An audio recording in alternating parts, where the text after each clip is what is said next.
저희가 선택한 인자는 체외 충격파, 영어 약자로는 ESWT를 선택했고, 이에 대한 질병은 족저근막염을 준비해 왔습니다.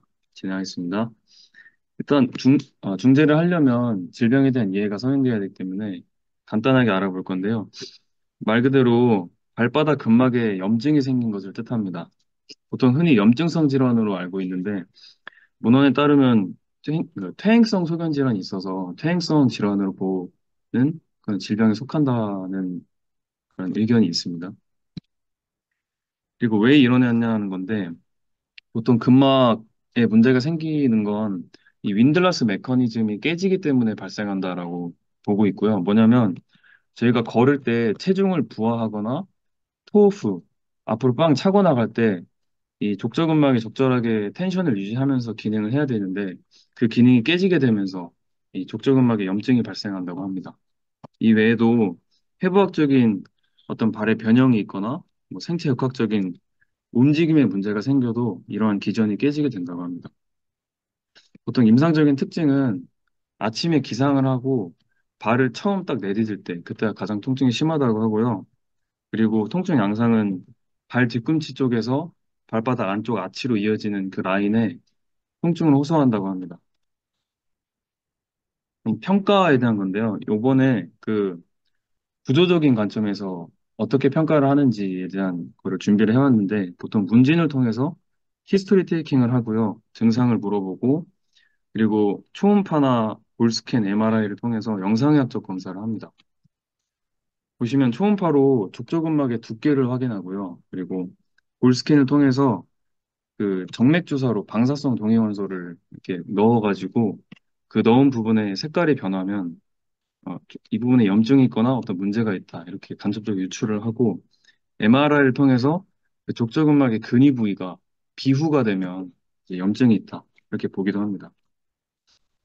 그리고 이 압통을 통해서 감별 진단을 하기도 하는데 보통 보실지 모르겠지만 1번을 누르게 되면 뭐 힐 패드, 백 패드가 아트로피가 생기거나 뭐 이런 다른 진단령이 내려질 수 있고 2번이 이제 파실리티스고 그다음에 3번이 그 신경이 포착된 거고 4번이 이제 골절이 있거나 5번이 이제 타잘 터널 신드롬으로 감별 진단을 할 수 있다고 합니다. 이 외에도 신경학적인 아니면 스켈레탈, 뭐 연부 조직에 문제가 있어도 다른 진단명이 생길 수 있다고 합니다. 현재까지 어떻게 치료를 가이드라인을 하고 있냐는 건데 보통 처음에는 보존적인 치료로 패딩이나 스트래핑 그리고 뭐 카포머스를 스트레칭하거나 뭐 안쪽 아치를 높여주는 힐을 착용하거나 그리고 다른 신발을 권장하거나 그리고 항생제를 먹거나 집에서 인자로 관리를 하거나 주사 치료를 하는데 이래도 이렇게 6주를 했는데도 호전이 안 된다. 그러면 마찬가지로 주사 치료하고 보조기를 착용하고 그 염증 부위를 고정시켜 가지고 그 손상을 최소화하는 방법으로 진행을 합니다. 이렇게 6개월 동안 했는데도 치료가 안 된다. 그럼 이때 저희가 선택한 ESWT를 적용을 한다고 하고 그래도 안 된다. 그럼 수술적인 치료를 진행을 합니다. 이 부분은 사실 그 교수님과 이제 제가 자문을 구했었는데 6개월 후에 치료를 해도 되고 아니면 치료 초기에 아예 ESWT를 적용한다고 하니까 네, 익스테라코퍼럴 샥 웨이브 테라피, 줄여서 ESWT라 불리는 체해 충격파입니다. 먼저 체해 충격파는 3차원으로 이루어진 전파로 초음파 치료의 1000배 이상의 피크 압력을 가진 음향파라고 합니다. 프로브의 종류에 따라 포커스 ESWT와 라디알 ESWT로 나뉘어 불리는데 여러 물원들에서는 F를 붙이지 않고 일반적으로 말하는 ESWT가 포커스 ESWT를 뜻하는 말이었습니다. 라디알 ESWT가 비교적 최신에 연구되어 나온 충격파이기 때문에 그런 것 같습니다. 충격파의 매개 변수는 네 가지로 공기 압력, 에너지 플러스 밀도, 펄스수, 주파수가 있습니다. 기기의 실제 효과는 현재도 확립되지 않아 용량과 용법이 많이 다양하게 알려져 있습니다. 포커스 형태의 ESWT입니다. 전기 에너지를 기계 에너지로 변환시켜 발생되며 높은 피크 압력과 압력의 매우 짧은 상승 시간을 특징으로 하고 있습니다. 그리고 짧은 지속 시간도 갖는 특징이 있습니다. 파형의 그래프는 비선형을 나타내며 이름 그대로 충격파를 한 곳으로 집중하기 때문에 치료 시에 통증이 높습니다. 충격을 집중하는 만큼 체내의 최대 침출은 12cm입니다. 라디알 타입의 ESWT입니다. 공기압을 이용한 압력파로 압축 공기를 피부로 전달시켜 충격의 확산을 이용하는 방식입니다. 포커스 ESWT에 비해 낮은 피크 압력과 압력의 비교적 긴 상승 시간을 갖고 있습니다. 그리고 그래프의 양상은 선형을 띠며 체내에서 최대 3에서 4cm 정도 침투하여 근육 질환을 치료하는 데 주로 사용한다 합니다. ESWT는 조직에 물리적 영향을 미치게 하여 효과를 나타내는데 그것으로는 메카노 트랜스덕션과 캐비테이션이 있습니다. 메카노 트랜스덕션이란 세포에 가해진 기계적 스트레스가 그가 적응 반응을 이끌어내면서 화학적 신호로 변환되는 생물학적 특성을 말합니다. 외부의 신호인 충격파가 세포 근처의 기계적 신호로 변환되고 이러한 기계적 신호가 생화학적 신호로 전달되면서 유전자 및 단백질 수준에서의 변화를 초래하는 것입니다. 이후 센서 세포가 효과기 세포로 신호를 전달하고 마지막으로 효과기 세포가 반응을 해 세포 및 조직 수준에서 건강한 조직의 항상성을 촉진합니다. 페비테이션이란 급격한 압력 변화에 따라 액체 내의 증기기포와 기포의 급속한 형성, 팽창 및 강제 붕괴를 뜻합니다. 폐 충격파가 캐비테이션을 발생시켜 석회 심창물을 파괴하거나 신경을 자극하여 통증을 감소시킵니다.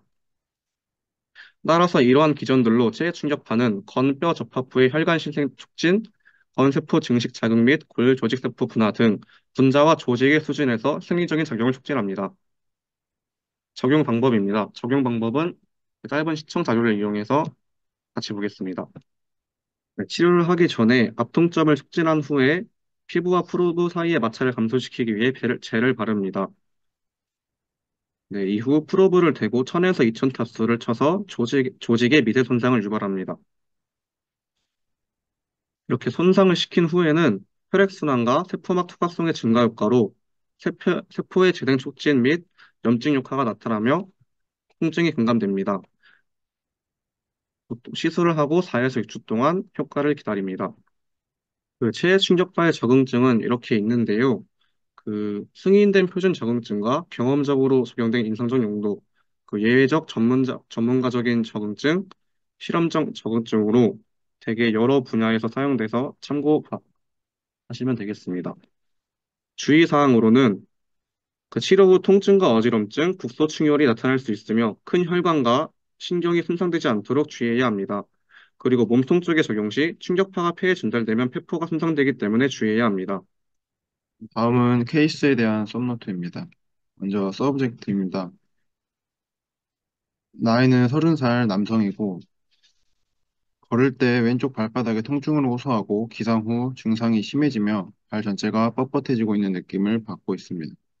치료는 6개월 동안 통증 치료를 해왔지만 더 이상 통증이 나아지지 않아 일상생활 불편함을 느껴 내원하게 되었습니다.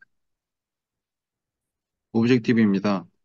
바스는 5점이고 스웰링은 음성이고 윈들리스 테스트와 플랜타 파시얼 컴프레스 테스트 그리고 나비큘라 디프레션 테스트의 양성이 나왔습니다.